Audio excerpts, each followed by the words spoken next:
दोस्तों नमस्कार, very good afternoon. आज की इस वीडियो में हम लोग द इंडियन एक्सप्रेस और द हिंदू के इम्पोर्टेंट न्यूज़ और आर्टिकल्स को देखेंगे जो हमारे बीपीएससी पॉइंट ऑफ व्यू से रिलेवेंट है। आज के न्यूज़पेपर में एक दो आर्टिकल्स बहुत ही अच्छे हैं और उससे रेफरेंस लेके हम एक टॉपिक पे भी डिस्कशन करेंगे, जैसे जजेस आफ्टर रिटायरमेंट जो है अभी क्या कर रहे हैं कि अलग अलग जगह पे कोई बोलता है कि हम आरएसएस के मेंबर हैं, कोई बोलता है कि हम बीजेपी ज्वाइन कर रहे हैं, कोई बोलता है कि हम फलाना पार्टी ज्वाइन कर रहे हैं या फिर किसी एक प्रोफेशन में जा रहे हैं। तो क्या ये अलाउड है? In favour and in against हम लोग 4-4, 5-5 पॉइंट देखेंगे जो कि काफ़ी इंपॉर्टेंट है और बहुत प्रोबेबल है कि जुडिशरी में इस तरह का क्वेश्चन पूछा जा सकता है। ऑलरेडी एक बार पूछ चुका है, लेकिन अभी जैसे इतना ज़्यादा फिर से स्कोप बढ़ गया है इसका, इतने सारे जजेस जो हैं वो रिटायरमेंट के बाद पोस्ट रिटायरमेंट जॉब्स ले रहे हैं, तो उसका उनकी जुडिशियल जो प्रोप्राइटरी है उस पर क्या असर पड़ता है ना, जो उनका जुडिशियल डिसीजंस होता है उस पर क्या असर पड़ता है, तो ये सब बातें भी हम देखेंगे। फ़िलहाल स्टार्ट करते हैं। तो आज का जो पहला न्यूज़ है वो यही है कि ईरानियन प्रेसिडेंट जो है वो उनका प्लेन क्रैश हो गया था, हेलीकॉप्टर क्रैश हो गया था और उनका देहांत हो गया। तो उस उपलक्ष्य में या उस संदर्भ में क्या हुआ है कि भारत में अभी डे ऑफ मॉर्निंग, शोक दिवस आज मनाया जा रहा है, क्योंकि he was the head of the state और ऐसा स्टेट जिससे हमारा बायलैटरल रिलेशन काफ़ी फ्रेंडली है और आज के टाइम पे ईरान जो है हमारे लिए स्ट्रैटेजिक पॉइंट ऑफ व्यू से काफ़ी इम्पोर्टेंट है। ईरान की नज़दीकियाँ वैसे वैसे कंट्रीज से हैं जिनसे हमारा बहुत अच्छा रिश्ता भी है और बहुत ख़राब रिश्ता भी है। तो जिससे अच्छा रिश्ता है उससे और प्रगाढ़ है, जिससे ख़राब है उसको सुधारने की कोशिश की जा सकती है। दूसरी चीज़ ये कि ईरान का लोकेशन ऐसा है जो हमको सेंट्रल एशिया में एक्सेस देता है, अदरवाइज़ हमको पाकिस्तान अफगानिस्तान घूम के जाना पड़ेगा। अभी क्या है, ईरान हमको एक्सेस देता है सेंट्रल एशिया में। सेंट्रल एशिया में हमारा बहुत ज़्यादा एनर्जी इंटरेस्ट है एंड सेंट्रल एशिया में हमारा बहुत ज़्यादा मिनरल्स इंटरेस्ट है वो, और कहें तो न्यूक्लियर पॉइंट ऑफ व्यू से भी काफ़ी इंपॉर्टेंट है हमारे लिए सेंट्रल एशिया। तो जो ईरान का छाबहार पोर्ट है, छाबहार पोर्ट से हमारे मुंबई पोर्ट पे या विशाखापत्तनम पोर्ट पे या जो भी वेस्ट साइड में जो भी पोर्ट हैं उस पे लाने, कोचिन पोर्ट है उस पे लाने की बात होती है, तो वो तभी पॉसिबल है जब ईरान गवर्नमेंट के साथ हमारा जो टर्नअप है, वो जो टाइप है, जो बायलैटरल रिलेशंस है वो बढ़िया रहे। तो इसीलिए हम उनको इतना तवज्जो दे रहे हैं। उनके हेड ऑफ स्टेट के डेथ पे हम डे ऑफ मॉर्निंग सेलिब्रेट कर रहे हैं, मतलब ओवरसी कर रहे हैं, ऐसा देख रहे हैं कि शोक दिवस मना रहे हैं। अभी कलकत्ता हाई कोर्ट के एक जज ने कहा कि he is RSS member, he is ready to go back. तो ये जो स्टेटमेंट है समहाउ रिफ्लेक्ट्स कि इससे पहले जितने जुडिशियल डिसीजंस हुए होंगे, क्या पता उन पे जिस ऑर्गेनाइजेशन को ये ज्वाइन करने वाले हैं उसका इन्फ्लुएंस रहा हो। क्वाइट भी पॉसिबल, क्योंकि लास्ट डे में ऐसा बोल रहे हैं। हालांकि उन्होंने ये क्लियर किया कि I had distanced myself from the organisation for about 37 years because of the work profile that I was involved in. I have never use my membership to the organisation for any advancement of the career. ठीक है, ऐसा कहा उन्होंने, लेकिन फिर भी indirect influence तो रहता ही है, इसमें कोई दो राय नहीं है। तो जो आजकल पोस्ट रिटायरमेंट जॉब्स जजेस के, अभी देखिए सबसे पहला एग्जांपल जस्टिस सदाशिवम थे। जस्टिस सदाशिवम, उनको केरला का गवर्नर बनाया गया था। फिर आप देखेंगे जस्टिस गोगोई, उनको राज्यसभा का एमपी दे दिया गया।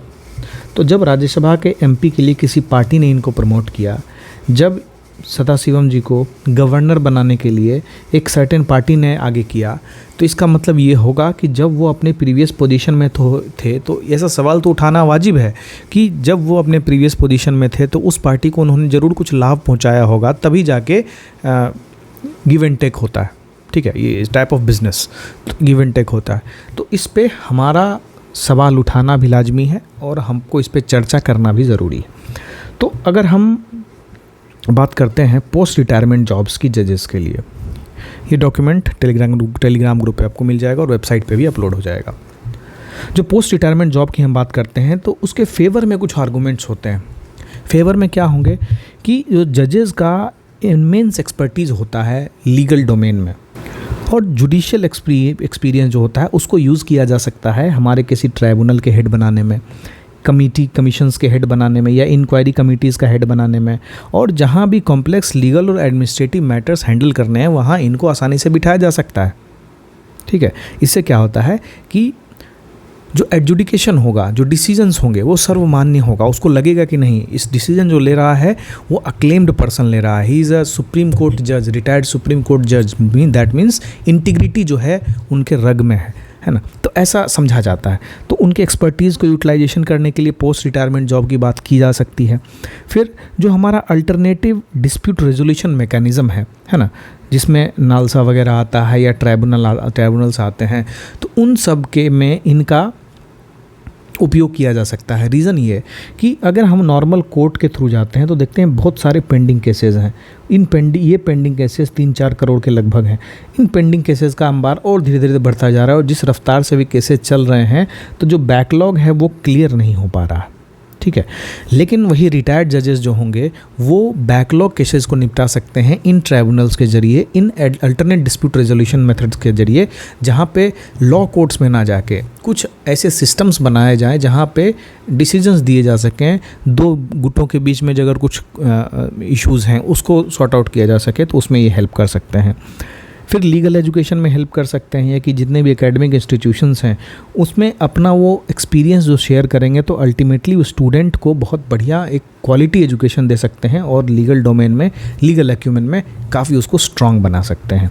फिर जुडिशियल रिफॉर्म और एडवाइजरी रोल्स के लिए भी इनको काफ़ी प्रोमिनेंट किया जाता है, क्योंकि इनका एक्सपीरियंस गवर्नेंस मैटर्स में, इनका एक्सपीरियंस बाकी पॉलिसी मैटर्स पे काफ़ी पकड़ रहता है। तो इस पे इनका व्यू जो है और इनकी स्टडी, इनकी रिसर्च जो है बहुत पॉजिटिव वे में हेल्प करती है जुडिशियल रिफॉर्म्स के लिए या किसी एडवाइजरी रोल्स के लिए। फिर पब्लिक सर्विस के लिए कंट्रीब्यूशन की बात होती है कि पोस्ट रिटायरमेंट जॉब्स के बाद गवर्नर बनाया जाता है या किसी कमीशन का हेड बनाया जाता है। ठीक है, तो ये अलाउ करता है कि जो जजेस रिटायर हो चुके हैं उनको अभी भी पब्लिक सर्विस करने दिया जाए। तो उनके रहने से पॉजिटिव नोट में ये कहा जा सकता है कि एक एथिकल और लीगल स्टैंडर्ड मेंटेन होता है, क्योंकि जो जजेस हैं, जजेस in themselves are a pillar of integrity, a pillar of ethical and legal standard. वो स्टैंडर्ड जब वो जिस पोजीशन पर जाएंगे उस पर अगर मेंटेन करेंगे तो कहीं ना कहीं हम अपने डेमोक्रेसी को स्ट्रेंथन करेंगे। ठीक है, हम अपने रूल ऑफ लॉ के फ्रेमवर्क को स्ट्रेंथन करेंगे। तो इसके लिए इनके कंट्रीब्यूशन ऑफ पब्लिक सर्विस को पॉजिटिव डायरेक्शन में लिया जा रहा है। फिर क्रेडिबिलिटी एंड इंटीग्रिटी, इनकी क्रेडिबिलिटी और इंटीग्रिटी बिना अनक्वेश्चनेबल होती है। तो जिस भी ऑर्गेनाइजेशन में काम करेंगे कहीं ना कहीं वो इन एथिकल प्रिंसिपल्स को, इन मॉरल स्टैंडर्ड्स को मेंटेन करेंगे। इससे के कारण क्या होगा कि जो भी उस ऑर्गेनाइजेशन से जुड़े हुए लोग हैं, जो भी स्टेक होल्डर्स हैं, उनका ट्रस्ट जो है इन पे काफ़ी बढ़ेगा। राइट, अब हम देखते हैं कि इन जजेस की पोस्ट रिटायरमेंट जॉब के अगेंस्ट में क्या क्या पॉइंट्स हम लोग देख सकते हैं। ये तो हमने देखा कि क्या क्या पॉजिटिव हो सकता है, कितना वो कंट्रीब्यूट कर सकते हैं एंड ऑल दैट। अगर अगेंस्ट की बात करें तो हमेशा सबसे पहली चीज़ ये होती है कि perception of bias and conflict of interest. मतलब अगर हम किसी पोजीशन में आज हैं, अगर हमने कोई डिसीजन दिया, हमने ए पार्टी को डिसीजन दिया, हमारी रिटायरमेंट के बाद ए पार्टी हमको राज्यसभा का एमपी बनाती है, तो this is very common and natural कि ऐसा दिखे कि हमने उस ए पार्टी को ज़रूर कुछ फ़ायदा पहुंचाया होगा, तब जाके हमको एमपी बनाया गया। सपोज़ हमको नहीं भी बनाया जाता, हमने कुछ उनको फ़ायदा नहीं भी दिया, ठीक है, फिर भी मुझे अगर रिटायरमेंट के बाद किसी गवर्नमेंट पोजीशन में, किसी गवर्नमेंट कमीशन के हेड में बनाया जाता है, हो सकता है वो मेरिट के बेसिस पे हो, लेकिन कहीं ना कहीं एक बायस का परसेप्शन उठना तो जायज़ है। ठीक है, फिर जब हम जुडिशियल इंडिपेंडेंस की बात करते हैं और फिर post retirement jobs in government organisation की बात करते हैं, यानी कि अगर आप गवर्नमेंट ऑर्गेनाइजेशन से ही जुड़े हुए हैं, अगर आप रिटायरमेंट के बाद गवर्नमेंट ऑर्गेनाइजेशन को ही ज्वाइन करने वाले हैं, तो रिटायरमेंट से पहले आप फ्री एंड फेयर हैं, ये कैसे हम मान लें? तो सेम पॉइंट है, इसका दूसरी तरीके से एक्सप्रेस किया गया है, बट ये डिफरेंट पॉइंट बन सकता है इसमें कि जुडिशियल इंडिपेंडेंस को अंडरमाइन करता है इस तरह की टेंडेंसीज। फिर कुछ एथिकल कंसर्न्स भी होते हैं, जैसे ट्रांजिशन ऑफ जजेस to role in the private sector, जैसे कॉर्पोरेट आर्बिट्रेटर्स, एडवाइजर्स। इससे क्या होता है कि this raises ethical concerns about the use of judicial experience for profit. ठीक है। अभी तक क्या था कि जुडिशियल एक्सपीरियंस जो है वो लोगों की भलाई के लिए पब्लिक सर्विस में थे, लेकिन अब वो प्रॉफिट मोटिव में जा रहे हैं। Ultimately they he is utilising or he or she is utilising his or her legal acumen, legal expertise, legal experience in developing more ethical norms and moral standards. लेकिन वहाँ पे ये बात होती है ना कि उन सब के साथ एक प्रॉफिट चीज़ जुड़ा हुआ है, और जब आप ज़िंदगी भर पब्लिक सर्विस की है और रिटायरमेंट के बाद प्रॉफिट में चले गए, तो कहीं ना कहीं आप पब्लिक सर्विस में रह के आपने जो एक्सपीरियंस गेन किया वहाँ से आप प्रॉफिट ले रहे हैं। तो इससे क्या होगा कि जो कॉन्फ्लिक्ट ऑफ इंटरेस्ट की बात होती है, यहाँ भी कॉन्फ्लिक्ट ऑफ इंटरेस्ट निकल के आएगा। फिर जुडिशियल डिग्निटी को डाइल्यूट करने की बात होती है कि अगर वो चले गए तो जुडिशियल डिग्निटी जो है वो डाइल्यूट हो जाएगी। फिर लैक ऑफ स्टैंडर्डाइज्ड गाइडलाइंस, हमारे यहाँ कुछ गाइडलाइंस हैं भी नहीं कि कूलिंग ऑफ पीरियड होना चाहिए, 5 साल तक आप कहीं ज्वाइन। फिर जजेस जब पोस्ट रिटायरमेंट जॉब लेते हैं तो उसका जो लीगल प्रोफेशनल यंगर जनरेशन आएगा उस पर भी प्रभाव पड़ता है, क्योंकि अगर सारा काम फिर जजेस ही करते रहें तो फिर यंगर जनरेशन जो है वो किस तरह से इन्वॉल्व कर पाएगा, जो नया नया अभी कॉलेज से निकला है, इस तरह का चीज़। तो ये सब जो है ये नेगेटिव पॉइंट्स है पोस्ट रिटायरमेंट ऑफ जजेस के लिए, है ना, कि this could be a probable question अगर आए तो ये बेसिक पॉइंट जो है ये लिख सकते हैं इससे रिलेटेड। और इसमें इंट्रो में काफ़ी कुछ लिखा जा सकता है, जैसे हमारे कॉन्स्टिट्यूशनल प्रोविजंस क्या कहते हैं पोस्ट रिटायरमेंट जॉब्स के लिए, कौन कौन से आर्टिकल हैं जिसमें पोस्ट रिटायरमेंट जॉब्स या जजेस की पोस्ट रिटायरमेंट के बाद वकालत पे बैन लगाया गया है, तो वो कौन सा आर्टिकल नंबर है, ये सब यहाँ लिखना बहुत ज़रूरी है। तब जाके ये है ना, आप एक संदर्भ सेट हो सकेगा, रेफरेंस बन सकेगा आंसर का करंट अफेयर्स से। वापस आते हैं अब अपने न्यूज़पेपर पे। अगला न्यूज़ जो है वो ईरान के प्रेसिडेंट रईसी से रिलेटेड ही है कि अभी क्या होगा ईरान में सक्सेशन का जो चीज़ है वो अनफोल्ड होगा। जो खामिनी है वो सुप्रीम लीडर हैं ईरान के, उनकी एज 82-83 हो गई है। तो अब क्या है, रईसी उनकी जगह लेने वाले थे। अब चूँकि रईसी का देहांत हो गया है तो अब जो खामिनी के बेटे हैं शायद वो आगे आएंगे। अगर वो आगे आते हैं तो उनको फिर क्या करना पड़ेगा, उनको ग्रूम अप करना पड़ेगा उनको, क्योंकि उनको अभी एडमिनिस्ट्रेटिव एक्सपीरियंस नहीं है, इंटरनेशनल रिलेशंस पे कैसे डील किया जाता है उसका एक्सपीरियंस नहीं है। तो रईसी के रोल को खामिनी के सन जो है कुछ दिन में टेक ओवर करेंगे, और ये बहुत बड़ा जियो पॉलिटिक्स के लिए एक नया है ना एरा सेट हो जाएगा, क्योंकि हर एक लीडर का अपना स्टाइल होता है काम करने का। तो इनका जो स्टाइल था उस हिसाब से अभी इक्वेशन बना हुआ था। अभी इंडिया को फिर से ईरान में डेलिब्रेशंस करने पड़ेंगे, क्योंकि हमारा इंटरेस्ट ईरान से बहुत ज़्यादा है, हमने ऑलरेडी देखा है इसको। इसके बाद एक्सप्लेन सेक्शन में ये आर्टिकल काफ़ी बहुत ही अच्छा आर्टिकल है, और ये आपके GS2 सेक्शन 2 और 3 के पॉइंट ऑफ व्यू से इम्पोर्टेंट हो सकता है, इसलिए क्योंकि जो अंटार्कटिक वाला पार्ट है या अंटार्कटिक ट्रीटी वाला पार्ट है, लोग इसको इंटरनेशनल रिलेशंस पे जोड़ते हैं, लेकिन मैं इसको साइंस एंड टेक्नोलॉजी से जोड़ता हूँ, क्योंकि इसको इन्वायरमेंट से रिलेट कर सकते हैं, और हो सके तो GS1 में भी पूछा जा सकता है। तो जो अभी रिसेंट में अंटार्कटिक पार्लियामेंट हुआ था, कहाँ हुआ है, कोच्चि में। तो अंटार्कटिक पार्लियामेंट है क्या, कौन सी ट्रीटी पे काम करता है, इसका फंक्शन क्या है, वो सब इस आर्टिकल में देखेंगे। तो रिसेंटली जो है 46th अंटार्कटिक ट्रीटी हुई है, जिसको अंटार्कटिक पार्लियामेंट भी बोला जाता है। 20 से 30 मई के बीच में ये प्लान्ड है और अभी चल रहा है जैसा। इसको कंडक्ट कौन कराती है, national centre for polar and ocean research Goa under ministry of earth sciences, ठीक है, इसको कंडक्ट कराती है, जिसमें total 56 member countries Antarctic treaty के अंदर जो भी कंट्रीज़ हैं वो इसमें पार्टिसिपेट करेंगे, है। अब अंटार्कटिक ट्रीटी है क्या, 12 देश Argentina, Australia, Belgium, child, France, Japan, New Zealand, Norway, south Africa, USSR, United kingdom और यूनाइटेड स्टेट्स ने एक अंटार्कटिक ट्रीटी के ओरिजिनल सिग्नेटरीज बने थे, जो कि साइन किया गया था 1959 में। 1959 में एक ट्रीटी साइन की गई थी जिसको अंटार्कटिक ट्रीटी बोलते हैं। इसके उसमें 12 मेंबर्स थे, 12 कंट्रीज़ थी, ठीक है। ये ट्रीटी फोर्स में कब आया, ये फोर्स में आया 1961 में। टोटल 56 कंट्रीज़ इन्वॉल्व हैं इंक्लूडिंग इंडिया, जिसने ज्वाइन किया इसमें 1983 में, ठीक है। तो इसका काम क्या है, ये बेसिकली साइन किया गया था कोल्ड वार टाइम पे, जिसका काम ही ये था कि अंटार्कटिका के गवर्नेंस को रेगुलेट करना, अंटार्कटिका का यूज़ रेगुलेट करना। अंटार्कटिका को इन्होंने नो मैंस लैंड करार दिया और कहा कि ऐसा एरिया है जो किसी भी इंटरनेशनल जियोपॉलिटिकल कंपटीशन से बाहर की चीज़ है ना, सिमिलर टू स्पेस। तो उसमें हमको किस तरह से गवर्नेंस करना है, किस तरह से अपने अपने अधिकार लेने हैं, ठीक है, उस पर बात करने की ज़रूरत है। तो Antarctica shall be used only for peaceful purposes and no militarisation or fortification shall be allowed. Antarctic treaty का पहला पॉइंट है। दूसरा है कि all signatories have the freedom to carry out scientific investigation. सब अपने अपने साइंटिफिक इन्वेस्टिगेशन कर सकते हैं, जो साइंटिफिक प्रोग्राम है और जो ऑपरेशंस करने हैं, है ना, उसको वो रेगुलरली एक जगह पे कंपाइल कर सकते हैं ताकि बाकी जो कंट्रीज़ हैं वो भी उस डेटा का इस्तेमाल कर सके बिना वहाँ गए हुए। ये सब किया जा सकता है।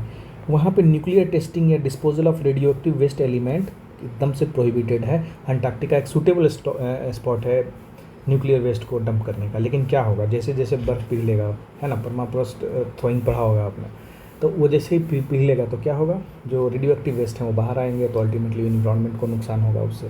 तो अल्टीमेटली जो ये ट्रीटी है, अंटार्कटिक ट्रीटी है, that is the basis of all the governance and activities in Antarctica which is 5th largest continent on the planet.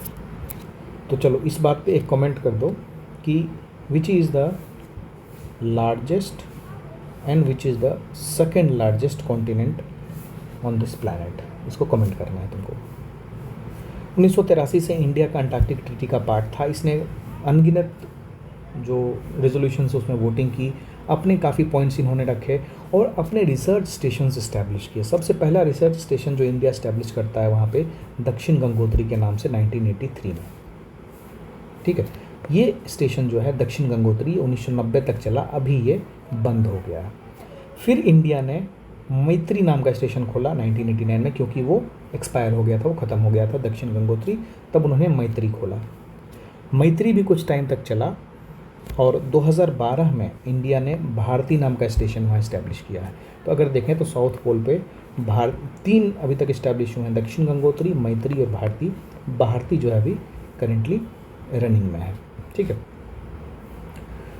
जो अटलांटिक ट्रीटी है वो क्या करना चाह रहा है, अटलांटिक ट्रीटी की जो मीटिंग्स होती है उसका उद्देश्य क्या होता है, तो उद्देश्य ये होता है कि एक global dialogue on law, logistic, governance, science, tourism and other aspects of the southern continent. देश कैसे चलता है, देश में बहुत तरह के रूल रेगुलेशन होते हैं, अलग अलग डिपार्टमेंट्स होता है, एक कॉन्स्टिट्यूशन के हिसाब से चलता है।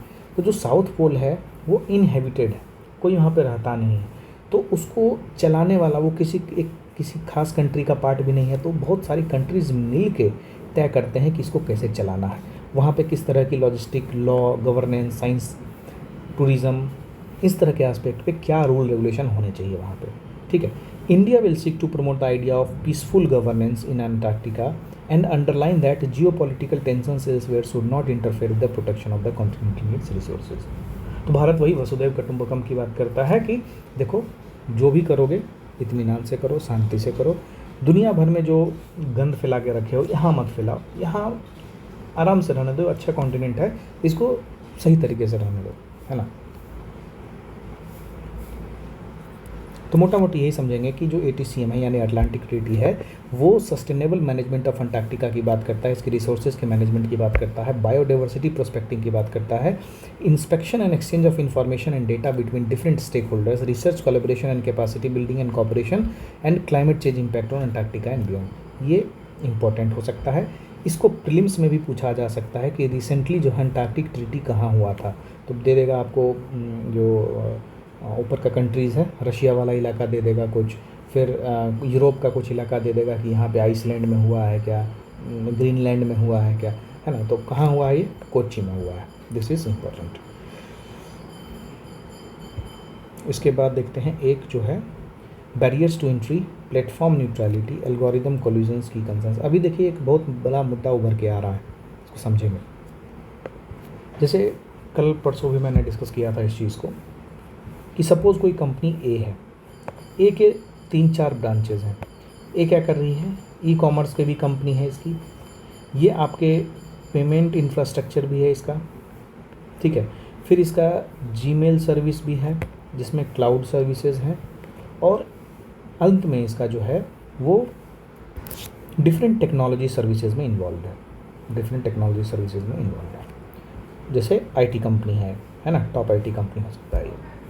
अब क्या हो रहा है यहाँ पे, तो ई कॉमर्स में जब इन्वॉल्व होगा तो यहाँ पे लोग शॉपिंग करेंगे।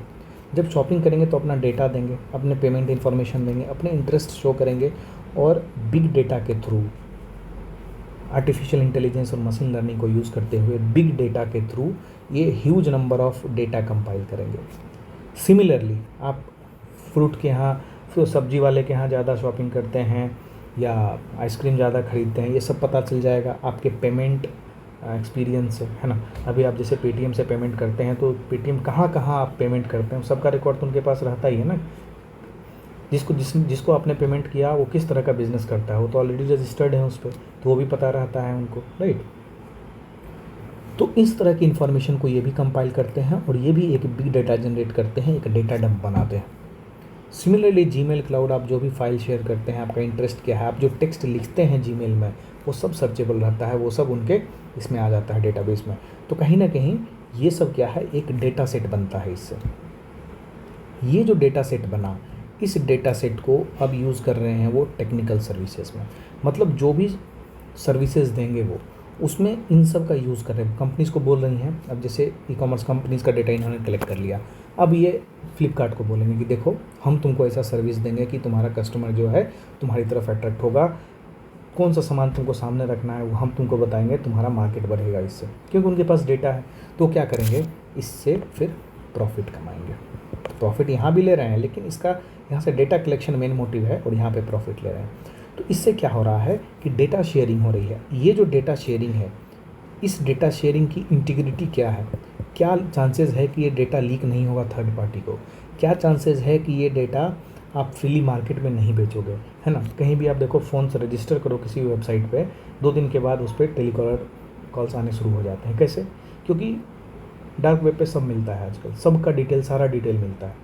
तो ये चीज़ जो है, इस कंपनीज़ को अवॉइड करने के लिए अभी क्या हो रहा है, एक बैरियर क्रिएट किया जा रहा है कि आप प्लेटफॉर्म न्यूट्रलिटी मेंटेन करेंगे, क्योंकि आप सर्विसेज देने के लिए इन डेटा का यूज़ तो कर रहे हैं, लेकिन सपोज सेम सर्विसेज देने वाली कोई बी कंपनी है जो कि स्टार्टअप है, इनके पास तो कोई डेटा नहीं होगा ना, इनके पास तो टेक्नोलॉजी और स्किल है।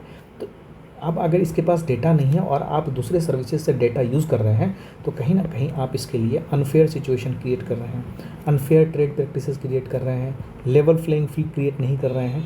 तो कंपटीशन कमीशन ऑफ इंडिया का यही कहना है कि इन नए प्लेयर्स को हमको आगे बढ़ाना है, इनको पुश करना है आगे की तरफ। तो इसलिए जो बड़ी बड़ी टेक कंपनीज जैसे गूगल है, फेसबुक है ना, तो इन सब कंपनीज़ को ये डेटा शेयर करने से रोकेंगे, राइट।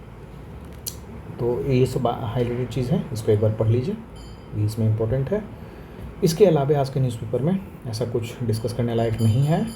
मिलते हैं कल, ठीक है। आज का जो आर्टिकल, 2-3 आर्टिकल था अंटार्कटिक पार्लियामेंट वाला, और जो जजेस की पोस्ट रिटायरमेंट जॉब्स कितना ज़रूरी है, क्या सही है, क्या गलत है, और 2 क्वेश्चन हमने आपसे कमेंट कराया था, तो उसका भी आंसर अब जरूर दीजिएगा। मिलते हैं अगले वीडियो में, बाय बाय।